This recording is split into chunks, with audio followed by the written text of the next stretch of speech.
Welcome, and thank you for being here. Every story you're about to hear tonight was written entirely by me. I love creating unsettling moments, eerie characters, and the kind of endings that stay with you long after the story is over. My goal is to eventually publish these original horror stories as a collection, and by sharing them here first, you're among the very first people to experience them. So, if you enjoy original horror and want to support an independent writer, I'd love for you to join me on this journey. Now, turn down the lights, get comfortable, and let's step into the darkness. Here are 5 original short horror stories. The gravel crunched under Daniel's tires as he pulled into the driveway. The house loomed before him, a silhouette against the bruised purple of the twilight sky. It was exactly what he wanted. Isolated, miles from the nearest town, shrouded by ancient trees. It was perfect, a fresh start, a place to escape this city's insistent noise and suffocating memories. He spent the first few days unpacking, the rhythm of his work strangely soothing. The house itself was old, definitely needing a little TLC, but charming. 3 bedrooms, a wide front porch perfect for morning coffee, and an almost deafening silence. He slept soundly. Those last few nights, the only sound, the gentle creak of the old house settling. Then came the knocking. It started on the 4th night. A soft, almost hesitant tap on the front door. Daniel, engrossed in a book, paused, listened intently. Silence. He chalked it up to the wind, playing tricks. Or maybe a branch brushing against the wood. He went back to reading. The next night, it returned. This time, the knock was louder, more insistent.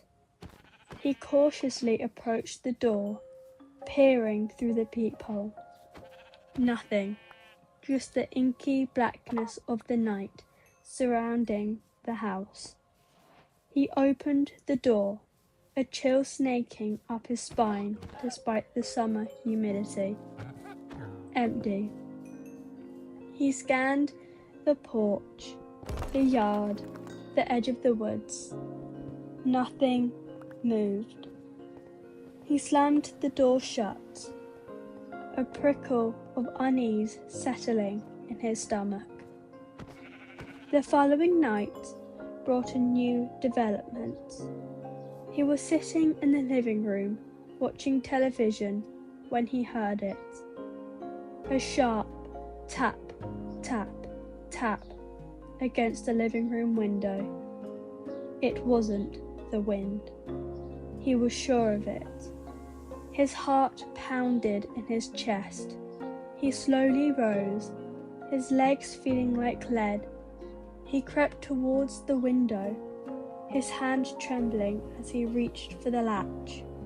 He threw it open. Again, nothing. The only light came from the moon, casting long, distorted shadows. He leaned out, straining his eyes. Empty. A cold dread began to bloom in his chest. He slammed the window shut, locking it with a despite click. He told himself it was animals, deer perhaps, but the rationalization felt thin, flimsy. The next few days were a blur of escalating terror. The knocking continued, growing more frequent, more aggressive. It moved from the door to the windows, sometimes simultaneously, a cacophony of unseen hands drumming against the glass and wood. He started sleeping with the lights on, every creak and groan of the house sending him bolt upright in bed. He began to see things in the periphery, fleeting shadows, glimpses of movement just beyond the edge of his vision.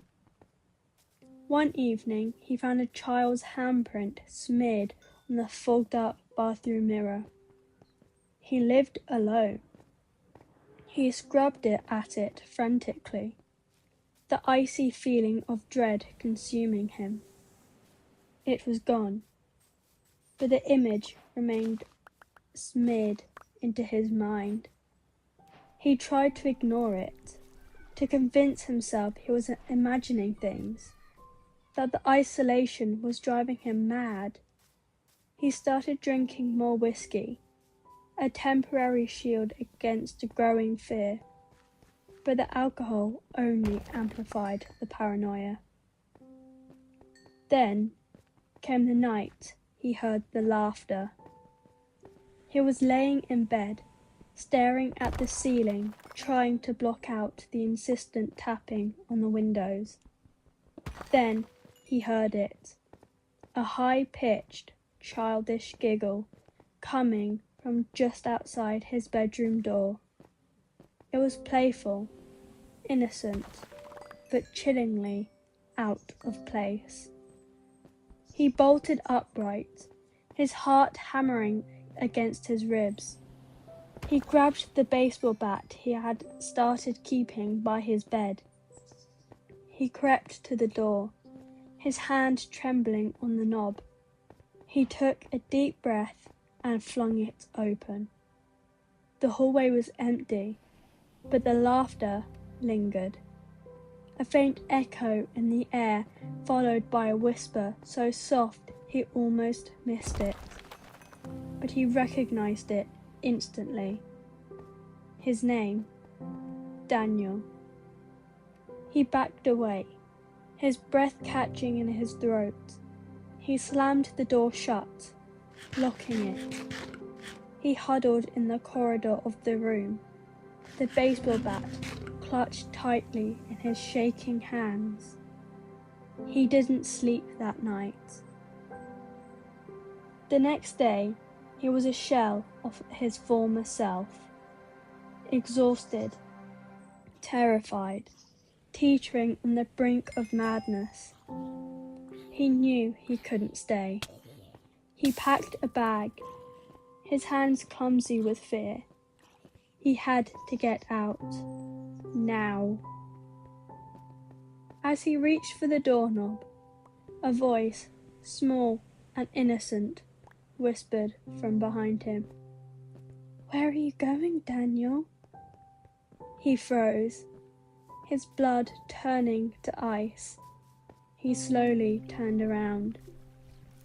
Standing in the doorway was a child, a girl no older than 7, with pale skin, dark eyes, and a mischievous smile. She was translucent, shimmering like a heat haze. "We've been waiting for you," she said, her voice a melodic whisper. He screamed, a primal roar of terror, and stumbled backwards, tripping over his own feet. As he fell, he saw more children appearing, materializing from the shadows, their eyes fixed on him, their smiles growing wider, their laughter filling the room. He scrambled back to his feet and ran, bursting out of the house and into the blinding light. He didn't stop running until he reached his car. Fumbling with the keys, his hands slick with sweat.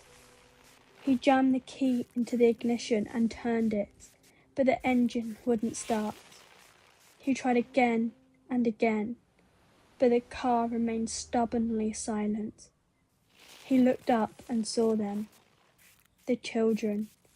They were surrounding the car, their faces pressed against the windows, their laughter building into a deafening crescendo. He closed his eyes, a single tear tracing a path down his cheek. He was trapped. He was theirs. He heard the clicking of the door handles and a whisper in the air. "Welcome home, Daniel." The house had a charm, or at least that's what Chloe said. I saw peeling wallpaper, questionable plumbing, and the faint, persistent smell of old wood and forgotten dust. Still, it was ours, our first place together, a small 2-bedroom pre-war rental on the edge of the city. We painted the bedroom a calming sage green, hung stirring lights, and tried to ignore the subtle creaks and groans that were just part of its character. It started subtly, like most nightmares do. A pinprick. I noticed it one Tuesday night as I was drifting off, my eyes tracing the lines of the wall opposite our bed. It missed a tiny imperfection in the plaster. There was a black dot, no bigger than a pencil lead. "Hey, look," I mumbled, nudging Chloe. I think we have termites." Chloe peered at it, her brow furrowed. "It's too small for termites, Liam. Probably a nail hole they fill badly." She dismissed it with a yawn, pulling the duvet higher. I shrugged, attributed it to the house settling. I went to sleep. The next night, I looked again. The dot was undeniably larger. Not by much, but enough for me to notice. It was less of a pinprick, more of a tiny, perfect circle, maybe 1/4 of an inch across. I ran my finger over it. The plaster around it felt solid, untouched, as if the hole had appeared, perfectly cut. Chloe, less prone to my overthinking, suggested we speckle it in the morning. We never did. Every night the change was more pronounced. The hole grew by an almost imperceptible margin, yet the cumulative effect was startling. By the end of the week, it was the size of a dime, then a quarter. It wasn't just crumbling away. It was expanding, as if something from within the wall was pushing outwards, widening the aperture. The edges of the hole were strangely clean, not jagged, but smooth, like polished stone. We started to get uneasy. Chloe tried to cover it with a framed photo, but the next morning the frame had fallen, and the hole seemed to have stretched around the edges of the picture, almost mocking us. We even tried to patch it with duct tape, but the tape just peeled away in the night, revealing the wider, deeper void. We could feel a faint draft now, a cold breath whispering from the dark interior. A faint, almost inaudible scratching sound began to emanate from it, like fingernails on dry wood. We tried to convince ourselves it was just mice, but mice didn't widen perfectly circular holes. Our sleep became restless. We'd lie awake, listening, straining to differentiate the normal house creaks from the unsettling, organic sounds that seemed to deepen behind that growing void. The hole was now almost the size of a golf ball. It was deep, too. When I shone my phone's flashlight into it, the beam seemed to vanish into an infinite blackness, absorbing the light without reflection, without a trace. One night, I woke with a jolt. The air in the room felt colder than usual, heavy with a palpable tension. Chloe was stirring beside me, a soft whimper escaping her lips. My eyes shot to the wall. The hole was now roughly the size of a tennis ball, and it wasn't just black. Something was shifting within it. My heart hammered against my ribs. I wanted to scream, but no sound came out. Chloe let out a sharp gasp, confirming what I was seeing. A glint, a moist, dark surface reflecting the muted streetlights filtering through our curtains. Then slowly, sickeningly, a shape solidified in the blackness. It was an eye. Not a human eye, not a creature's eye that I recognized. It was too large, too dark. Its pupil a narrow vertical slit like a cat, but elongated, stretching almost the entire height of the iris. It was a swirling vortex of deep, dark brown, almost black, with flecks of unnatural amber flickering within. There was no white, just this vast, dark, liquid surface. And then it moved. The slit pupil contracted just a fraction, a tiny, deliberate adjustment. Then slowly, an eyelid-thick reptilian, almost leathery, descended, covering the immense, unblinking orb. It was a slow, deliberate blink, like something resurfacing from the deepest ocean.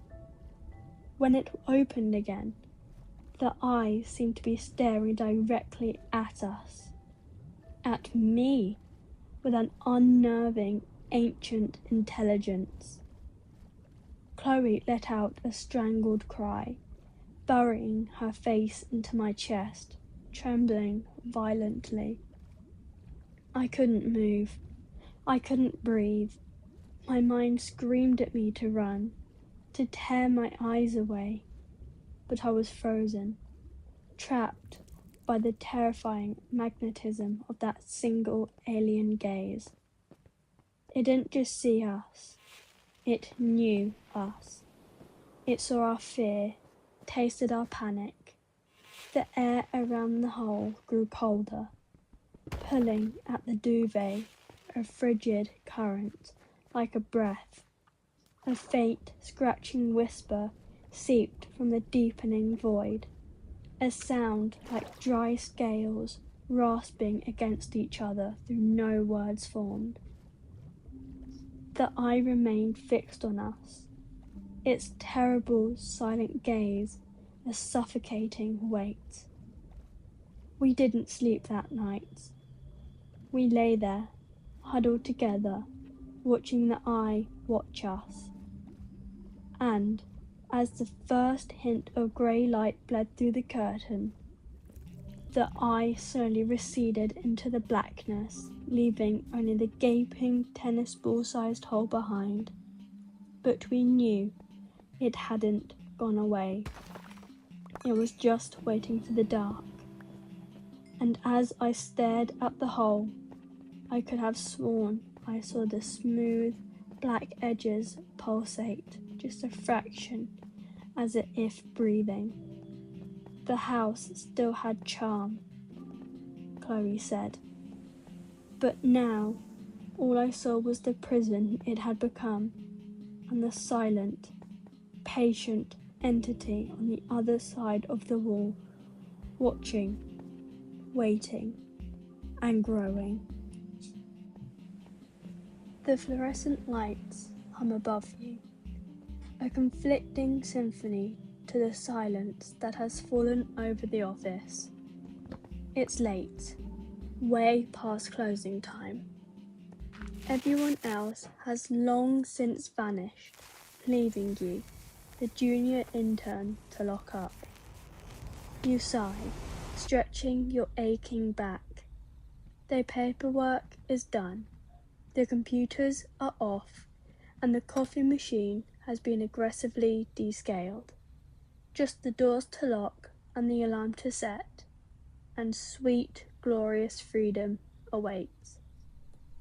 You reach for your coat when the delivery truck grumbles to a halt outside. Through the glass doors, you see the driver wrestling with a massive crate. He points at you, gestures urgently, and you reluctantly unlock the door. "This needs to go inside, pal," he grunts, sweat edging on his forehead. "Signature required." The crate is huge, easily 6 feet tall and 4 feet wide. It's made of thick, unfinished wood, bound with heavy metal straps. You recognize the shipping label. Project Nightingale. Confidential.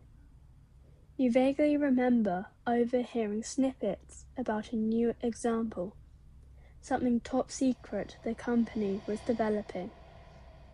You sign for it, and with a final heave, you and the driver manage to maneuver the crate into the large empty storage room at the back of the office. The driver gives you a weary nod and disappears back into his truck. Alone again, you stare at the massive crate. You could just leave it, you think. It's not your job to deal with this. But curiosity, that insidious little monster, gnaws at you. You walk closer, running your hand over the wood. There's no obvious way to open it. The metal straps are secured with unusual-looking bolts. They seem to require a specialist wrench you've never seen before. "Great," you mutter to yourself. "Another reason to stay late." You vaguely remember seeing a toolbox with some odd-looking implements in the maintenance closet down the hall. Maybe, just maybe, you'll find something that fits. With a sigh, you leave the storage room. The image of the mysterious crate burned into your mind. The maintenance closet is cluttered and dimly lit, smelling faintly of dust and forgotten dreams. You rummage through the disorganized mess of tools, your fingers brushing against cold metal and tangled cords. After a few frustrating minutes, you spot it. A wrench with a multi-faced head that looks suspiciously like it might fit those strange bolts. "Yes," you whisper, a small victory against the encroaching lateness of the hour. Clutching the wrench, you hurry back to the storage room. Your heart pounds with a strange mix of anticipation and unease. Why are you so invested in this? It's just a box. But when you reach the storage room, your blood runs cold. The door, which you distinctly remember closing, is now ajar. And the crate is open. The metal straps are carelessly tossed aside, and the heavy wooden panels are askew. The crate is empty. A wave of nausea washes over you. Impossible. You were only gone for 5 minutes, maybe less.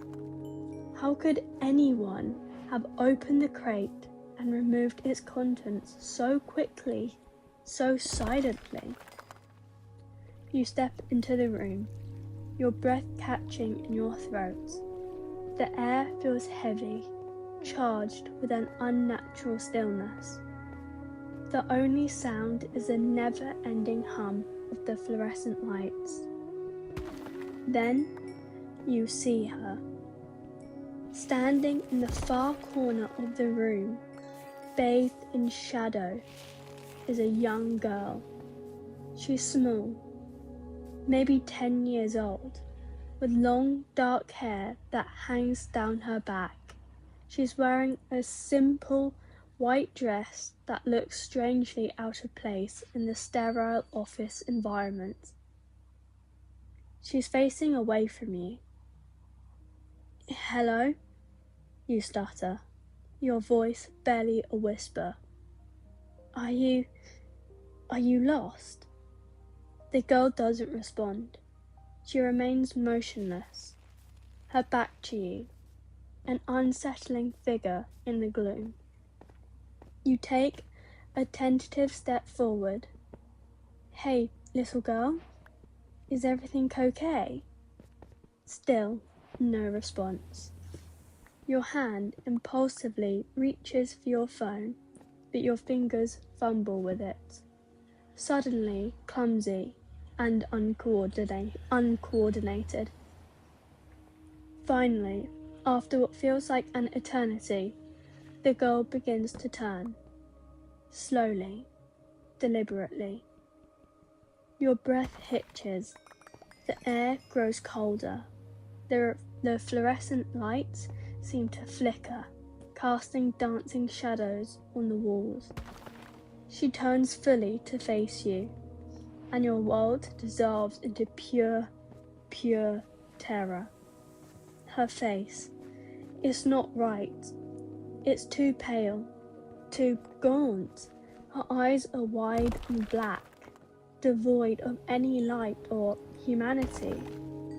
And her mouth is stretched into a grotesque, unnatural smile, revealing rows of sharp, needle-like teeth. A low, guttural sound emanates from her throat, a sound that scrapes against your sanity. Then she speaks. The voice is raspy, distorted, as if coming from somewhere deep within the earth. "Momo," she whispers, and she lunges. You recoil in horror, stumbling backwards. She moves with impossible speed, her small body propelled by an unseen force. You try to scream, but your voice is trapped in your throat, choked by fear. "Momo," she repeats, her voice growing louder, more insistent. "Momo." She claws at you, her sharp nails tearing at your skin. You manage to block her attacks, pushing her away with desperate strength. But she is relentless, a whirlwind of malevolent energy.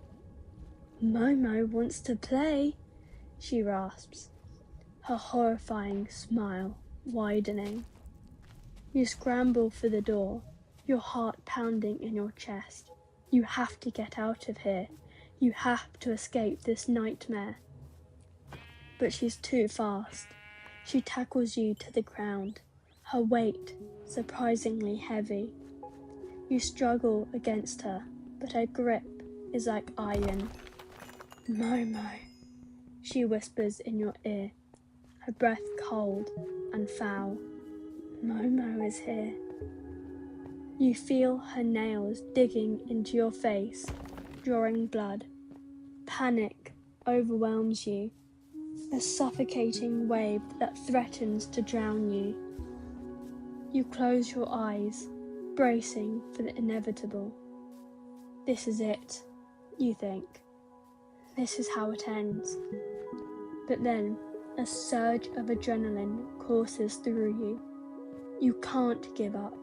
You have to fight. With a desperate surge of strength, you manage to shove her off you. You scramble to your feet, your body trembling, your mind reeling. She rises slowly, her black eyes fixed on you, her smile unchanged. "Momo," she whispers, her voice a chilling echo in the silent room. You know you can't stay here. You can't fight her. Your only chance is to run. You turn and sprint for the door, your legs pumping, your lungs burning. You don't look back. You don't dare. You burst out of the storage room and race through the silent office. The image of that horrifying girl burned into your mind. You fumble with the locks, your hands shaking uncontrollably. Finally, you managed to unlock the door and stumble out into the night. You don't look back at the office building, a dark silhouette against the night sky. You know with a chilling certainty that you'll never go back. You'll never forget the girl. You'll never forget her smile. And you'll never forget the name she whispered, Momo. You clutch your head, trying to erase the memory, but it's no use. The image is seared into your brain. You know, deep down, that even though you escaped, you're not truly free. Momo is always watching. Momo is always waiting. Momo is here. The porcelain doll arrived on my 10th birthday, nestled in a satin-lined box. Her name, according to the card, was Beatrice. She was beautiful, with rosy cheeks, painted blue eyes, and a cascade of golden curls. I instantly loved her. For the first few days, Beatrice was my consistent companion. I dressed her in tiny outfits, braided her hair, and whispered secrets into her painted ear. Every night she slept beside me, her cold porcelain hand resting against mine. Everything felt normal, delightfully, innocently normal. Then the scratching started. It began subtly, a faint rasping sound coming from the corner of my room at night. I dismissed it as the wind or maybe mice in the walls, but it grew louder, more insistent, always when the house was quiet and dark.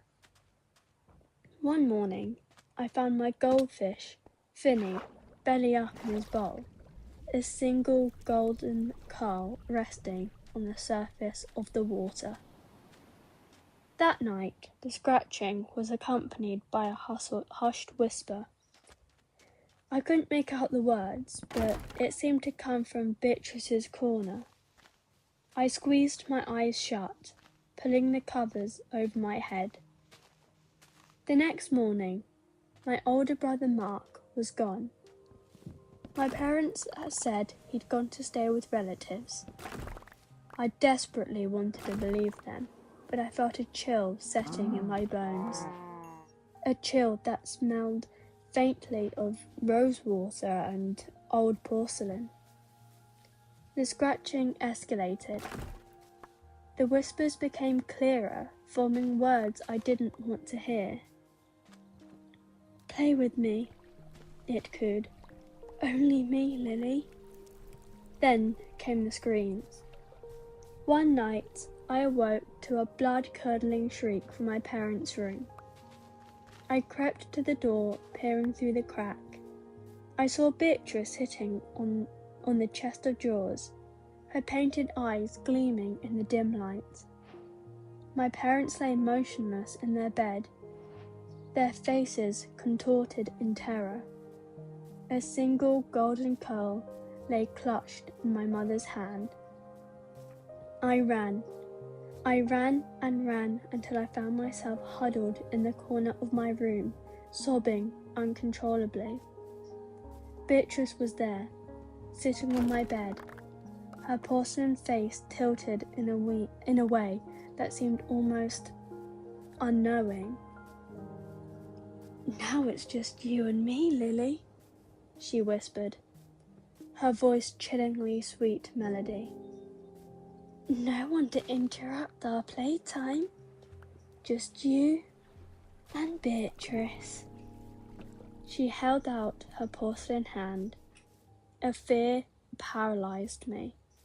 I knew with a certainty that chilled me to the core that if I touched her, I would never be free. I was trapped. The scratching started again, this time closer, right behind me.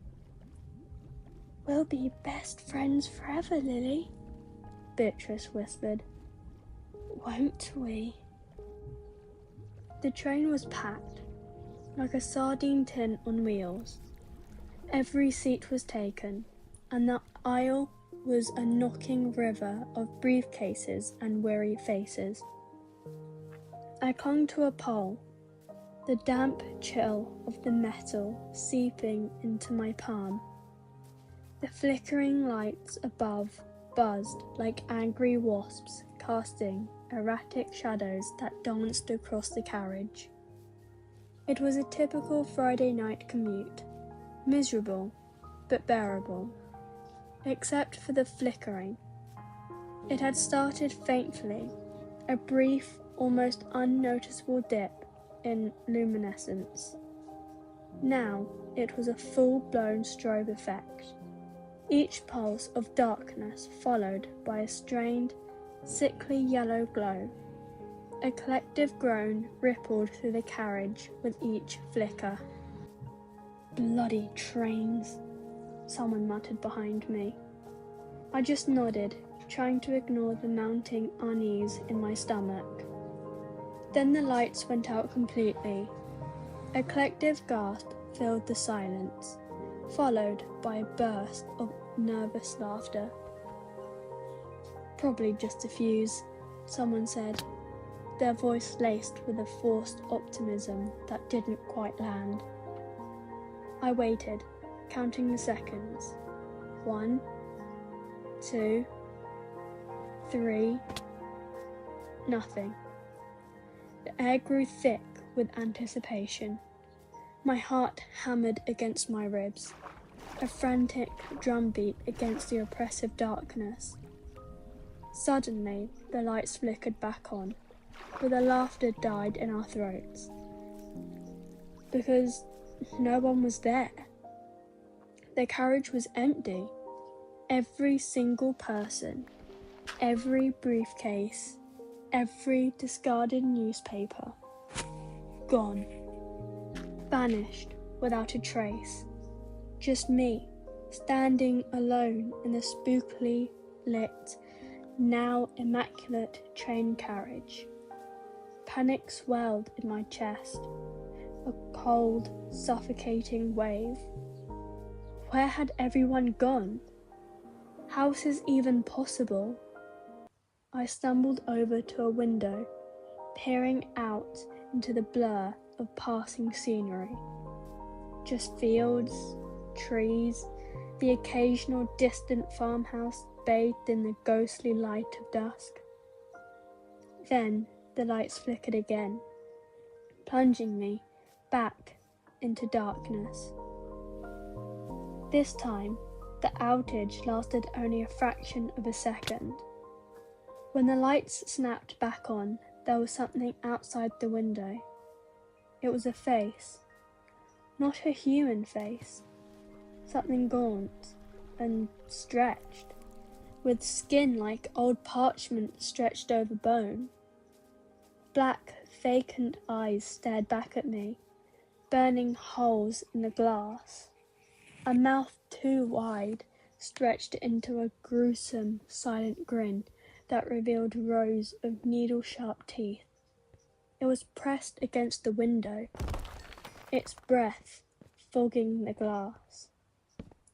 I recoiled, a scream stuck in my throat. It was real. It was there, and it was staring at me. The lights flickered again. Darkness. A moment of blessed, terrifying respite. When the lights returned, the face was gone. But now, clawed fingers, long and impossibly thin, scraped against the window, leaving trails of grime in their wake. My breath hitched in my throat. This wasn't happening. It couldn't be happening. I stumbled backwards, desperate to get away from the window, away from whatever disgrace was clinging to the outside of the train. Flicker. Darkness. This time, when the lights came back on, the window was cracked, a spiderweb of fractures spreading outwards from the point of impact. The clawed fingers were gone, but I could see something else now. A silver of blackness, like a void behind the cracked glass where the creature's eyes had been. Flicker. Darkness. The longest yet. I huddled on the floor, trembling, my hands clamped over my ears, trying to block out the sound of the train, the sound of my own terrified breathing. Lights. The window was gone. The creature was there. It wasn't just a face pressed against the glass anymore. It was halfway inside the carriage. Its gaunt body impossibly contorted, its limbs impossibly long. The sickly sweat, stench of decay filled the air. Those black eyes burned into me, devoid of any humanity, any recognition. I scrambled back, desperate to escape, but the creature moved with an unnatural speed. It reached for me, its clawed hand closing around my ankle. A scream tore from my throat, a primal sound of pure terror. I kicked, I thrashed, but it was no use. Its grip was like iron. Flicker. The lights died one last time, plunging the carriage into absolute darkness. I felt a sharp, agonizing pain in my leg, then another in my arm. The creature was pulling me towards the gaping hole where the window used to be. I clawed at the floor, desperate to hold on, but my grip was slipping. Lights. The creature's face was inches from mine, that too wide mouth still stretched into that silent, gruesome grin. The last thing I saw were those black, vacant eyes, filled with ancient, unknowable hunger. Then darkness and silence. Thank you for listening to these 5 original horror stories. If you enjoyed them, your support truly means a lot. Every like, comment, and subscription helps me continue writing and brings me one step closer to publishing my own collection of horror stories. I'd also love to know which story was your favourite, or the one that unsettled you the most. Your feedback helps me shape the stories I write next. If you'd like to follow my journey as I build towards publishing my first horror collection, be sure to subscribe so don't miss future stories. Until next time, thank you for reading my nightmares. Sleep carefully.